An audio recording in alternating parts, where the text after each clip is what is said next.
સુરત મહાનગરપાલિકાની પરવાના ધારકોને ફાળવેલ પીપલોદ નાઇટ ફૂડ કોર્ટ ખાતે અમારી મુલાકાત દરમિયાન ધ્યાને આવેલ નીચે જણાવેલ ગંભીર ક્ષતિઓને કારણે પ્રજાના આરોગ્ય પર થયેલ અથવા થનાર વિપરીત અસરો બદલ જરૂરી તપાસ હાથ ધરીને જવાબદારો સામે નિયમાનુસાર કાર્યવાહી કરવા બાબત સુરત મહાનગરપાલિકા હસ્તકના પીપલોદ નાઇટ ફૂડ કોર્ટ ખાતે ગેરરીતિઓ અને અસ્વચ્છતાની મળેલ ફરિયાદો આજ રોજ મારા સહિત મારા સાથી નગરસેવકો શ્રી મહેશભાઈ અણગણ, શ્રીમતી રચનાબેન હીરપરા તેમજ શ્રીમતી શોભનાબેન કેવડિયા દ્વારા ઉક્ત ફૂડ કોર્ટમાં અખાદ્ય પદાર્થોના વેચાણ, સ્વચ્છતાનો સ્વતંત્ર અભાવ તેમજ મચ્છરના ઉત્પત્તિના સ્થાન સમાન ટેરેસ પર પાણી ભરાવાની સમસ્યા સંદર્ભે મુલાકાત કરવામાં આવેલ છે.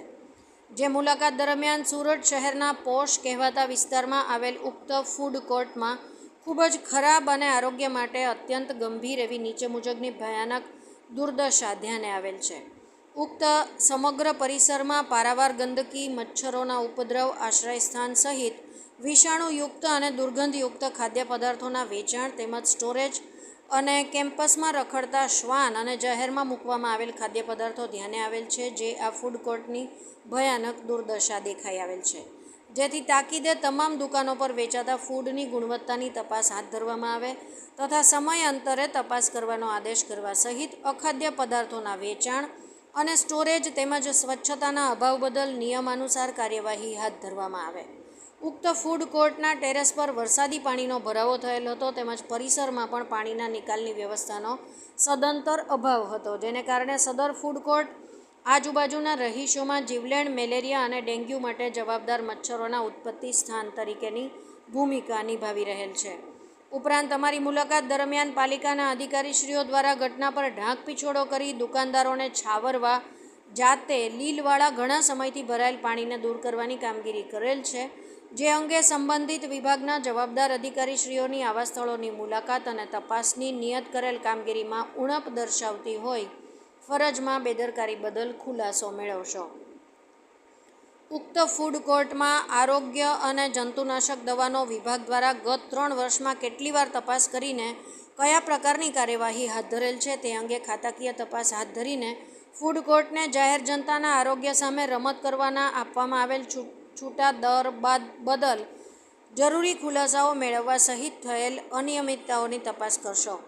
ઉક્ત ફૂડ કોર્ટમાં હયાત દુકાનોની ભાડેથી ફાળવણી સંદર્ભે ટેન્ડરની શરતોના ભંગ બદલ કયા પ્રકારની કાર્યવાહી આજ દિન સુધી હાથ ધરવામાં આવેલ છે તેમજ તે અંગે ટેન્ડરની શરતોમાં છૂટછાટ કઈ સક્ષમ સત્તાની મંજૂરીથી આપવામાં આવેલ છે તે તમામ અંગે થયેલ પત્ર વ્યવહાર, મેળવવામાં આવેલ બાંહેધરી પત્રક સહિતની તમામ માહિતી મેળવીને થયેલ અનિયમિતતાઓની તપાસ કરીને જરૂરી કાર્યવાહી હાથ ધરશો. આપશ્રી દ્વારા ઉક્ત માગવામાં આવેલ તપાસ સંદર્ભે તપાસ રિપોર્ટ સહિત આજ દિન સુધી થયેલ કાર્યવાહી કરવામાં આવનાર કાર્યવાહીની મને દિવસ 7માં લેખિત માહિતી નેતા વિરોધ પક્ષની કચેરી મુગલીસરા ખાતે પૂરી પાડશો. આરટી એક્ટિવિસ્ટ છું. સંજયભાઈ, આજે એક રજૂઆત કરી હતી વીઆઈપી કલ્ચર અને લાલ બ્લુ લાઇટ બાબતની. નોટિફિકેશનનું પાલન નથી થતું. ક્યાં રજૂઆત હતી? કેન્દ્ર સરકાર દ્વારા 2017માં એક નોટિફિકેશન જારી કરી છે. એની અંદર વીવીઆઈપી અને વીઆઈપી કલ્ચર બંધ કરવા માટેનું સૂચના આપેલું છે. એ જ નોટિફિકેશન અનુસંધાને ગુજરાત સરકાર પણ એક નોટિફિકેશન બહાર પાડી છે અને 2017 અને 2018માં પણ આ નોટિફિકેશન છે. આ નોટિફિકેશનના આધારે એવું સ્પષ્ટપણે બતાવે છે પોલીસ ડિપાર્ટમેન્ટની ગાડીઓ અને એક્ઝિક્યુટિવ અથવા એડિશનલ મેજિસ્ટ્રેટ લેવલના જે અધિકારીઓના ગાડીઓ, ફાયરના ગાડીઓ, ડિઝાસ્ટરના ગાડીઓમાં જ ફક્ત આ લાલ અને બ્લુ કલરનું જે લાઇટ લગાવી શકો છો અને બાકીના અન્ય ગાડીઓમાંથી તાત્કાલિક ધોરણે દૂર કરવા માટેનું આ નોટિફિકેશન છે. સાથે સાથે આરટીઓ ડિપાર્ટમેન્ટને એક સત્તા પણ આપવામાં આવેલું છે. આ આરટીઓ ડિપાર્ટમેન્ટ જે તે એન્ટાઇટલ અધિકારી હોય છે એ અધિકારીના ગાડી ઉપર વિન્ડ સ્ક્રીન ઉપર એક સ્ટિકર લગાવવાનું હોય. એ સ્ટિકરની અંદર ગાડીનો નંબર હોય છે અને અધિકારીનો હોદ્દો હોય છે. આ સ્ટિકર જે વિન્ડ સ્ક્રીન ઉપર લાગેલું હોય એ જ ગાડીમાં આ લાલ બત્તીવાળું લાઇટ લગાવવાનું હોય. પણ અહીંયા તો સ્ટિકર પણ જે શૂન્ય છે. આ દિન સુધી કોઈ સ્ટિકર ઇસ્યુ કરવામાં આવ્યું નથી.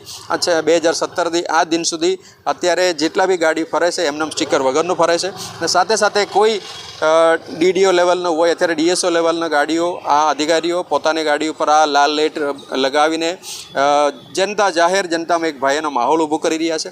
એટલા માટે આ ફરિયાદો કરી છે. આ ફરિયાદના અનુસંધાને કમિશનર ટ્રાન્સપોર્ટ દ્વારા એક લેટર પાઠવીને આરટીઓને સૂચના કરવામાં આવ્યું છે આ જે ગાડીઓ પરથી લાઇટો હટાવવા માટેનો તાત્કાલિક કાર્યવાહી કરે. એટલે 6 તારીખે આરટીઓ દ્વારા આ પત્ર આ તમામ લોકોને પાઠવી દીધું છે. છતાં ડીડીઓ સુરત હોય અથવા ડીએસઓ સુરત હોય કોઈએ આ ગાડીમાંથી હજી લાઇટ ઉતાર્યું નથી અને પોતાના જાતને કાયદાનું ઉપર સમજતા હોય એવા લોકો છે. એટલા માટે આ ઉતાર્યું નથી એવું મારું માનવું છે.